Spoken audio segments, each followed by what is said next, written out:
Doctor Mohan Varghese, അമേരിക്കയും ഇറാനും തമ്മിൽ സമാധാന കരാർ രൂപീകരിക്കാനുള്ള ചരിത്രപ്രധാനമായ ചർച്ചകളുടെ ആദ്യഘട്ടം സ്വിറ്റ്സർലാൻഡിലെ ജനീവയിൽ പൂർത്തിയായിരിക്കുന്നു. പശ്ചിമേഷ്യയിൽ സമാധാനം പുനഃസ്ഥാപിക്കുക എന്ന ലക്ഷ്യത്തോടെയാണ് ഇരു രാജ്യങ്ങളും മേശപ്പുറത്ത് ഒന്നിച്ചിരിക്കുന്നത്. ഖത്തർ, പാകിസ്ഥാൻ എന്നീ രാജ്യങ്ങളുടെ ഭരണകൂട പ്രതിനിധികളും ഈ മധ്യസ്ഥ ചർച്ചയിൽ പങ്കെടുത്തു എന്നാണ് വാർത്തകൾ.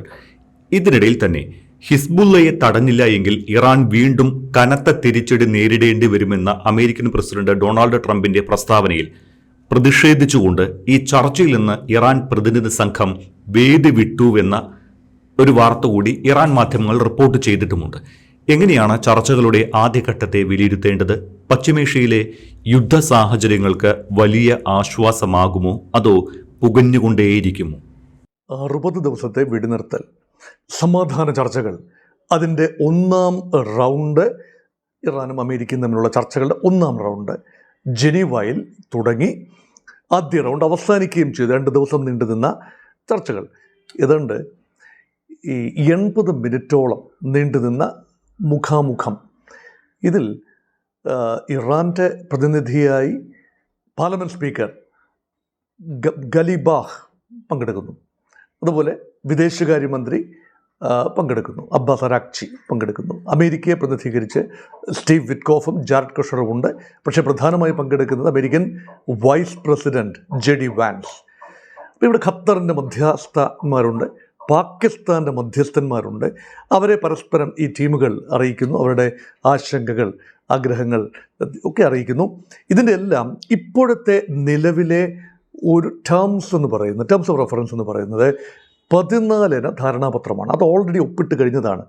ഡൊണാൾഡ് ട്രംപ് പാരീസിലിരുന്നു കൊണ്ടും ഇറാൻ്റെ പക്ഷത്ത് നിന്നുകൊണ്ട് പെസഷ്കിയാൻ ടെഹ്റാനിലിരുന്നു കൊണ്ടും ഒപ്പിട്ട് കഴിഞ്ഞ കാര്യമാണ്. ആ ഒരു 14 ഇന നിർദ്ദേശങ്ങൾ, അത് കരട് നിർദ്ദേശങ്ങൾ മാത്രമാണ്, ഒരു ഏകദേശ ധാരണ എന്ന് മാത്രം പറയാം. അപ്പോൾ ആ ഒരു കാര്യത്തെ ചുറ്റിപ്പറ്റിയാണ് ചർച്ചകൾ. ഈ ചർച്ചകൾ തുടങ്ങുന്നതിന് തൊട്ട് മുൻപ് വീണ്ടും ഡൊണാൾഡ് ട്രംപ് വെടിപൊട്ടിക്കുകയാണ്. 1 അല്ല 2 അല്ല 3 വെടികളാണ് പൊട്ടിക്കുന്നത്. അതിലൊന്ന്, ഈ ഹോർമൂസ് ഉടനടി തുറന്നില്ല എങ്കിൽ, ഹോർമൂസ് ഒരു തർക്ക വിഷയമാണല്ലോ. അപ്പോൾ ഹോർമൂസിൽ ഏതെങ്കിലും രീതിയിൽ സമ്മർദ്ദമുണ്ടാവുകയാണെങ്കിൽ അമേരിക്ക കയ്യും കെട്ടിയിരിക്കില്ല എന്നത് ഒന്ന്. ഇറാൻ ഹിസ്ബുള്ളയുടെ പേരെടുത്ത് പറഞ്ഞില്ല എങ്കിൽ പോലും ഹിസ്ബുള്ളയെ പോലെയുള്ള സംഘടനകളെ സഹായിക്കുന്നത് നിർത്തിയില്ല എങ്കിൽ ഇറാനെ ഇനിയും ആക്രമിക്കാൻ അമേരിക്ക മടിക്കില്ല എന്ന് കാറ്റഗോറിക്കായി പറഞ്ഞു വയ്ക്കുകയാണ്.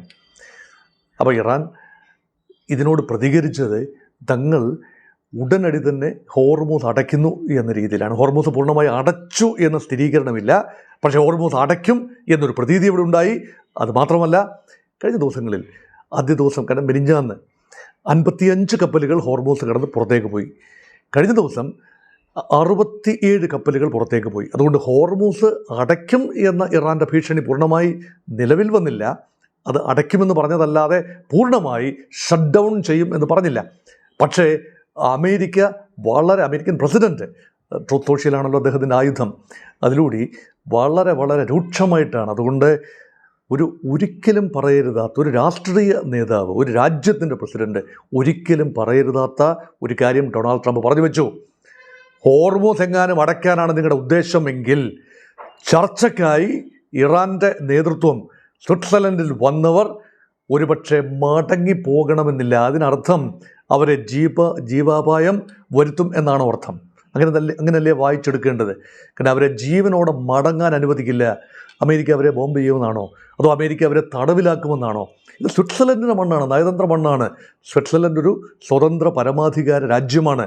അവിടെ അമേരിക്ക വന്നാലും, ഇറാൻ വന്നാലും, പാകിസ്ഥാൻ പ്രതിനിധികൾ വന്നാലും, ഖത്തറിൻ്റെ പ്രതിനിധികൾ വന്നാലും അവരെല്ലാം തന്നെ അതിഥികളാണ്. അപ്പോൾ സ്വിറ്റ്സർലൻഡിൻ്റെ മണ്ണിൽ പോലും അമേരിക്ക കടന്നു ചെന്ന് വേണ്ടി വന്നാൽ ബലപ്രയോഗത്തിലൂടെ ഈ മധ്യസ്ഥ ശ്രമങ്ങൾക്ക് ശ്രമിക്കുന്നവരെ, അല്ലെങ്കിൽ ചർച്ചയ്ക്കായി വരുന്ന ദൂതനെ തടവിലാക്കുമെന്നൊക്കെ പറഞ്ഞാൽ, അത്തരം അമ്മാതിരി ഭീഷണികൾ അതൊക്കെ പറയുകയാണെങ്കിൽ എന്ത് മാനസികാവസ്ഥയാണ് ഡൊണാൾഡ് ട്രംപിനുള്ളത്?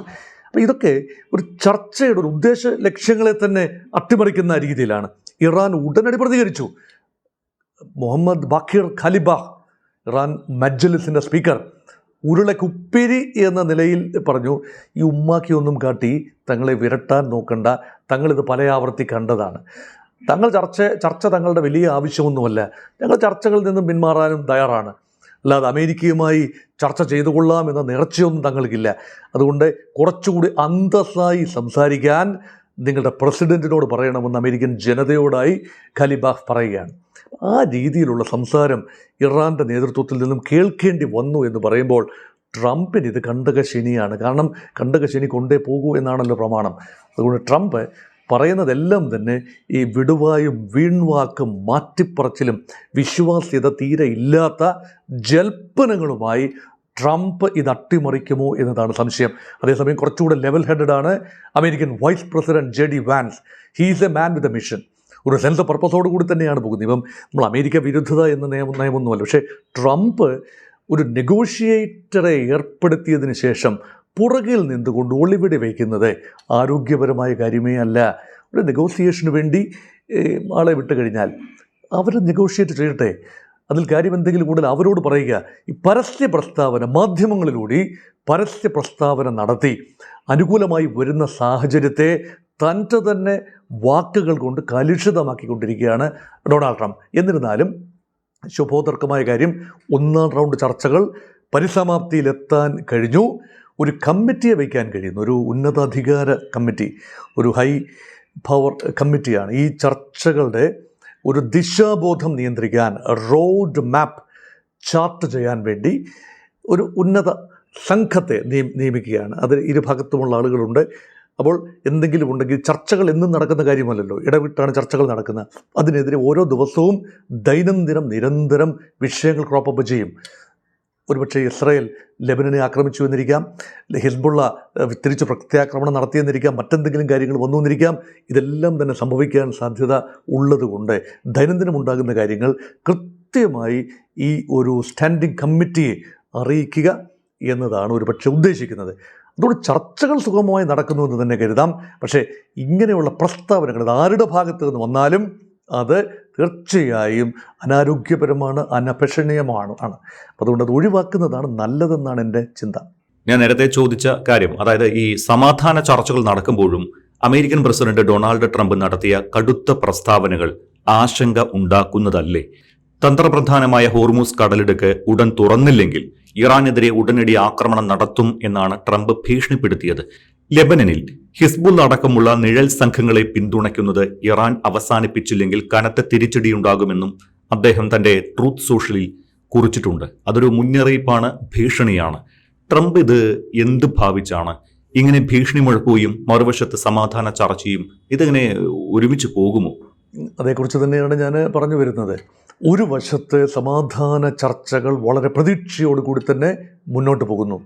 മറുപക്ഷത്ത് ആരാണോ ദൂതന്മാരെ അയച്ച് സമാധാന ചർച്ചകൾ നടത്തുന്നത് അദ്ദേഹം തന്നെ ഏകപക്ഷീയമായി തൻ്റെ നിലപാടുകൾ, തൻ്റെ നിഗമനങ്ങൾ, തൻ്റെ ആഗ്രഹങ്ങൾ എല്ലാം തന്നെ ട്രൂത്ത് സോഷ്യൽ എന്ന തൻ്റെ സ്വന്തം പ്ലാറ്റ്ഫോമിലൂടെ ലോകത്തോട് പങ്കുവെച്ചുകൊണ്ടിരിക്കുന്നു. എന്തുദ്ദേശിച്ചാണ്? അപ്പം അവിടെയാണ് ഒരു ഇസ്രയേലി കണക്ഷൻ അവിടെ വേണമെങ്കിൽ ആരോപിക്കാം.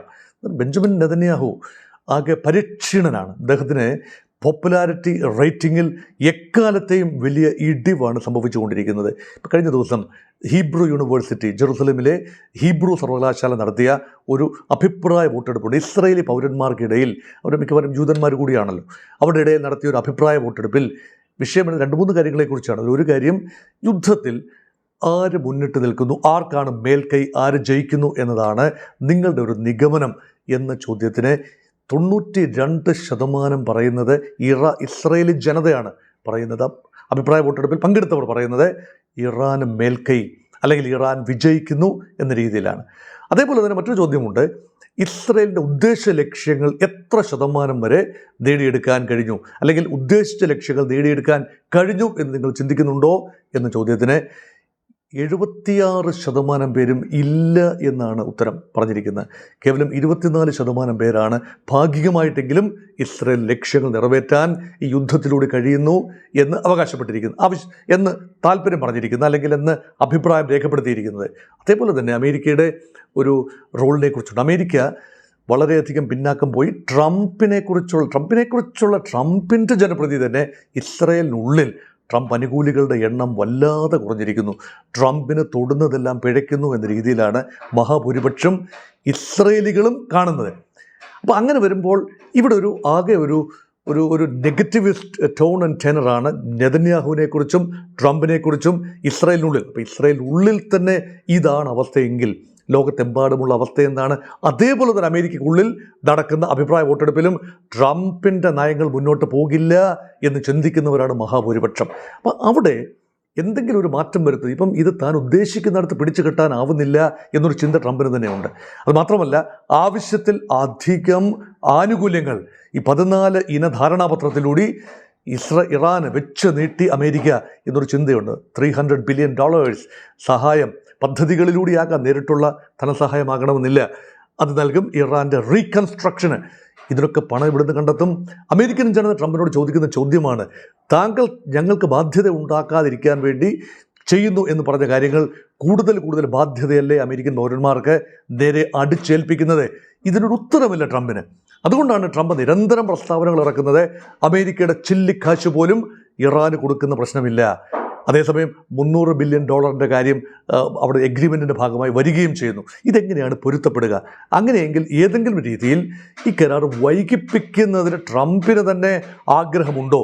അങ്ങനെ സുഗമമായി പോകേണ്ട കടുത്ത വിലപേശൽ, ഒരു ടിപ്പിക്കൽ കച്ചവടക്കാരൻ്റെ കടുത്ത വിലപേശൽ, കയറ്റി അങ്ങോട്ട് വില പറയുക, അല്ലെങ്കിൽ ചില ഉടക്കിന്യായങ്ങൾ ഇടുക, എതിരാളിയെ ഒന്ന് കബളിപ്പിക്കുക, അല്ലെങ്കിൽ എതിരാളിയെ ഒന്ന് ആശയക്കുഴപ്പത്തിലാക്കുക. ഇതൊക്കെ ഒരു ബിസിനസ് നെഗോസിയേഷൻ്റെ തന്ത്രമാണ്. അവസാനം താൻ ഉദ്ദേശിച്ച ഇടത്ത് വില പറഞ്ഞ് ഉദ്ദേശ വിലയ്ക്ക് എതിരാളി സമ്മതിക്കുന്നു, അല്ലെങ്കിൽ മറുപക്ഷം സമ്മതിക്കുന്നുവെങ്കിൽ എഗ്രി ചെയ്യുക, കൈ കൊടുക്കുക. ഇത് ബിസിനസ്സിന് ഒരു പക്ഷേ ശരിയാകുമായിരിക്കും ഈ പ്രിൻസിപ്പിൾ. പക്ഷേ international negotiation is not typical business contract. അങ്ങനെയല്ല. അന്താരാഷ്ട്ര നെഗോസിയേഷന് വേണ്ടത് സ്റ്റേറ്റ്സ്മാൻഷിപ്പാണ്. ഒന്ന്, കരിയർ ഡിപ്ലോമാറ്റുകളെയും ഏജൻറ്റുമാരെയും അല്ലെങ്കിൽ ദൂതന്മാരെയും അയച്ചതിന് ശേഷം മിണ്ടാതിരിക്കുക എന്നതാണ് രാഷ്ട്രീയ നേതൃത്വം ഓർത്തിരിക്കേണ്ട കാര്യം. ഒരു നല്ല രാഷ്ട്രീയ നേതാവ് അല്ലെങ്കിൽ നല്ലൊരു പ്രസിഡൻറ്റ്, രാഷ്ട്രതലവൻ ചെയ്യേണ്ടത് എന്താണ്? തൻ്റെ പ്രിഫറൻസുകൾ വ്യക്തമായി ഇത് നെഗോഷിയേറ്റ് ചെയ്യുന്നവരോട് പറയുക. രാജ്യത്തിൻ്റെ പ്രിഫറൻസ് ഇതാണ്, തനിക്ക് പറയാനുള്ളത് ഇതാണ്, ഇന്ന കാര്യങ്ങൾ വിട്ടുവീഴ്ച ചെയ്യരുത് എന്ന് അവരോട് പറയുക. എന്നാൽ പൊതുവെ എന്നൊരക്ഷരം മിണ്ടരുത്. മാധ്യമങ്ങളിലൂടെ ഒരു രീതിയിലും മനസ്സിലിരിപ്പ് എന്താണ് എന്ന് തുറന്നു പറയരുത്. ഇത് ട്രംപ് മനസ്സിലുള്ളതും ഇനി മനസ്സിൽ നാളെ ചിന്തിക്കാനുള്ളതുമായ കാര്യങ്ങൾ മുൻകൂട്ടി പറഞ്ഞ് ആത്മനിർവൃതി അടയുന്ന, സായുജ്യം അടയുന്ന തിരക്കിലാണ്. അങ്ങനെയൊരു വ്യക്തി അമേരിക്ക എന്ന രാജ്യത്തെ നയിക്കുമ്പോൾ അമേരിക്കയുമായി നെഗോഷിയേറ്റ് ചെയ്യാൻ ബുദ്ധിമുട്ടാണ്. അത് ഇറാൻ മനസ്സിലാക്കുന്നു. പക്ഷേ ഇറാൻ വിടുവായി ഒന്നും പറയുന്നില്ല എന്നും കൂടെ ഓർക്കണം. അമേരിക്കൻ പ്രസിഡന്റ് പറയുന്നതിന് കൃത്യമായ മറുപടി പറയുന്നുണ്ട് എന്നല്ലാതെ ഏകപക്ഷീയമായി ഇറാൻ്റെ ഭാഗത്തു നിന്ന് പ്രസ്താവനകൾ വരുന്നില്ല. കുറച്ചുകൂടെ ഈ ചർച്ചകൾ ഉൾപ്പെടെ കാര്യങ്ങളിൽ ഒരു പ്രൊഫഷണൽ സമീപനമാണ് ഇറാൻ സ്വീകരിക്കുന്നതെന്ന് കാണാം. അന്താരാഷ്ട്ര നയതന്ത്രത്തിൽ പാലിക്കേണ്ട ചില മര്യാദകളുണ്ട്, മാന്യതകളുണ്ട്. ഇറാൻ്റെ ദേശീയ നേതൃത്വത്തിൻ്റെ ഭാഗത്തു നിന്ന്, അയത്തുള്ള മുജ്തബ ഖൊമൈനിയുടെ ഭാഗത്തു നിന്ന് അനാവശ്യ പ്രസ്താവനകളൊന്നും വരുന്നില്ലല്ലോ. ട്രംപിനുള്ള പ്രസ്താവനകളുടെ മറുപടി എന്ന രൂപത്തിലോ അല്ലെങ്കിൽ ചില ആഹ്വാനങ്ങൾ എന്ന രൂപത്തിലോ അല്ലാതെ ഇതുപോലെ അടിക്കടി ലോകരാജ്യങ്ങളെ ആകപ്പാടെ മുൾമുനെ നിർത്തത്തക്ക രീതിയിലുള്ള ഒരു പ്രസ്താവനയും അവിടെ നിന്ന് വരുന്നില്ല എന്നുകൂടി ഓർക്കേണ്ടതുണ്ട്. അതുകൊണ്ട് ഒന്നാം റൗണ്ട് നെഗോസിയേഷൻ കഴിഞ്ഞു നിൽക്കുന്ന ഈ അവസരത്തിൽ കാര്യങ്ങളെ വിലയിരുത്തുമ്പോൾ ഭാഗികമായി ഇത് മുന്നോട്ട് പോകും. ഒരു ലോങ് പ്രോസസ്സാണ്. 60 ദിവസം നീണ്ടു നിൽക്കുന്ന ഒരു ചർച്ച മഹാമഹം. അത് ഒന്നാം റൗണ്ടിൽ കാര്യമായ പുരോഗതിയൊന്നുമില്ല. പക്ഷേ അലസി പിരിഞ്ഞില്ല എന്നതും കൈ കൊടുക്കാൻ വിസമ്മതിച്ചു. ഇറാൻ ഡെലിഗേഷൻ അമേരിക്കൻ ഡെലിഗേഷനെ കൈ കൊടുക്കാൻ വിസമ്മതിച്ചു. ഈ ഹസ്തദാനമൊക്കെ ഒരു പക്ഷേ പാശ്ചാത്യ രീതിയായതുകൊണ്ടാണോ എന്ന് ആദ്യം ചിന്തിച്ചു. അതല്ല, അവർ മനഃപൂർവ്വമായി വിസമ്മതിച്ചതാണ്. കാരണം ആ രീതിയിലുള്ള സൗഹൃദമൊന്നും ആയിട്ടില്ല. അതുമാത്രമല്ല, ഇറാനെ അമേരിക്ക ഏകപക്ഷീയമായി ആക്രമിക്കുകയായിരുന്നല്ലോ. അതുകൊണ്ട് ഇതിന് പരിഹാരങ്ങൾ കുറച്ചൊക്കെ ഉണ്ടായി. കൈ കൊടുക്കാനുള്ള തരം സൗഹൃദമൊന്നുമില്ല. ഇപ്പോൾ ഇതൊരു വെറും ട്രാൻസാക്ഷണൽ മാത്രമാണ്. ഇപ്പോൾ നടക്കുന്ന ചർച്ചകൾ ഊഷ്മളമായ ചർച്ചകളല്ല, മറിച്ച് ഓക്യുപ്പേഷണൽ ഹസർഡ് എന്ന രീതിയിൽ ട്രാൻസാക്ഷണൽ ഡയമെൻഷൻ മാത്രം കാണുന്ന ചർച്ചയാണ്. പൂർണ്ണമായും ട്രാൻസാക്ഷൻ അല്ലാതെ ആലിംഗനങ്ങളോ ഹസ്തദാനമോ സൗഹൃദ സംഭാഷണങ്ങളോ ഫോട്ടോ ഓപ്പർച്യൂണിറ്റി പോലും ഇറാൻ്റെ ഡെലിഗേഷൻ പറഞ്ഞു തങ്ങൾക്ക് അമേരിക്കൻ സംഘവുമായി നിന്ന് ഫോട്ടോ എടുക്കാൻ താല്പര്യമില്ല എന്നുവരെ കടുപ്പിച്ച് പറഞ്ഞു. അപ്പോൾ ആ രീതിയിൽ ഈ മനസ്സുകൾ ഇറാൻ്റെ നേതൃത്വത്തിന് അല്ലെങ്കിൽ ഇറാൻ ജനതയുടെ മനസ്സ് ആ രീതിയിൽ പാശ്ചാത്യ വിരുദ്ധതയിൽ അല്ലെങ്കിൽ അമേരിക്ക വിരുദ്ധതയിൽ നിൽക്കുമ്പോൾ അവരുടെ പ്രതിനിധികൾ എങ്ങനെയാണ് അമേരിക്കയ്ക്ക് കൈകൊടുക്കുക? ഇതൊക്കെ ഒരു പ്രഹസനമല്ലേ? ട്രംപ് ഏത് പ്രഹസനവും കാട്ടും. ട്രംപ് ഒരു നിമിഷം പറയുന്നതിന് നേരെ കടകവിരുദ്ധം അടുത്ത നിമിഷം പറയും. വേണമെങ്കിൽ ആലിംഗനം ചെയ്യുകയും ചെയ്യും. ആലിംഗനം ചെയ്ത ആളെ അടുത്ത നിമിഷം പിന്നിൽ നിന്ന് കുത്തുകയും ചെയ്തേക്കാം. പക്ഷേ ആ രീതിയിലല്ല ഒരുപക്ഷെ ഇൻ്റർനാഷണൽ നെഗോസിയേഷൻ നടക്കേണ്ടത് എന്നത് ഇറാനെ നോക്കി പഠിക്കേണ്ട ഒരു കാര്യവും കൂടിയാണ്. സൗഹൃദമൊക്കെ ശരി, അതല്ല, മറ്റു കാര്യങ്ങൾ, ഒഫീഷ്യൽ കാര്യങ്ങൾ അവിടെ നിൽക്കട്ടെ. പേഴ്സണൽ കാര്യങ്ങളിൽ സൗഹൃദമായെങ്കിൽ മാത്രമേ സൗഹൃദം കാട്ടേണ്ടതുള്ളൂ എന്ന നിലയിൽ തന്നെയാണ് ഇപ്പോൾ ചർച്ചകൾ പോകേണ്ടത്. പക്ഷേ ചർച്ചകൾ നടക്കുന്നു എന്നും അടുത്ത റൗണ്ട് നടക്കും എന്ന പ്രതീക്ഷയുള്ളതുകൊണ്ടും കാര്യങ്ങൾ മുന്നോട്ട് പോകാൻ ഉള്ള ഒരു ധാരണയിൽ എത്തിത്തന്നെയാണ് കാര്യങ്ങൾ മുന്നോട്ട് പോകുന്നത്. അതുകൊണ്ട് ചർച്ചകൾ വഴിമുട്ടി നിൽക്കുന്നു എന്ന അഭിപ്രായം ഇപ്പോഴില്ല. എന്തായാലും വളരെയധികം നന്ദി ഡോക്ടർ മോഹൻ വർഗീസ്.